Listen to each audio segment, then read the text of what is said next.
Hello friends, ನಮ್ಮದು ರಿನಾಲ್ಟ್ ಕೈಗಾರ್ vehicle ಇತ್ತು. ಸ್ವಲ್ಪ ಡ್ಯಾಮೇಜ್ ಆಗಿ ಏರ್ ಬ್ಯಾಗ್ ಓಪನ್ ಆಗಿತ್ತು.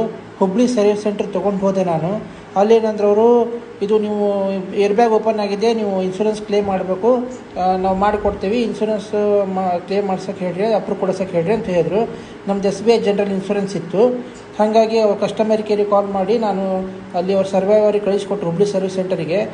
ಅವ್ರು ಬಂದು ಅಪ್ರೂವಲ್ಲು ಕೊಟ್ಟಿದ್ದಾರೆ. ಅಪ್ರೂವಲ್ ಕೊಟ್ಟಿದ್ದಕ್ಕೆ ಇವೆಲ್ಲ ಇವರು ಮೃತ್ಯುಂಜಯ ಅಂತಂದು ಹುಬ್ಳಿ ಇನ್ಶೂರೆನ್ಸ್ ಆಫೀಸ್ ಒಳಗೆ ಇರ್ತಾರೆ.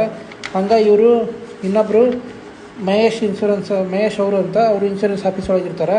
ಇವ್ರಿಗೆ ನಾವು ವಾಟ್ಸಪ್ ಮುಖಾಂತರ ಎಲ್ಲ ರೆಕಾರ್ಡ್ಸು ಕಳ್ಸೇನಿ.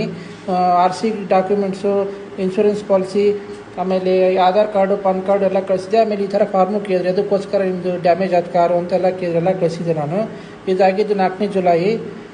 5ನೇ ಜುಲೈಗೆ ಅದು ಅವ್ರಿಗೆ ಮತ್ತೆ ಕ್ವಶನ್ ಕೇಳಿ ಅದಕ್ಕೋಸ್ಕರ ಲಾಸ್ ಆಗೈತಿ, ಕ್ಲೇಮ್ ಫಾರ್ಮ್ ಎದಕ್ಕೆ ಇದು ಮಾಡಿರಿ ಅಂತಂದರು.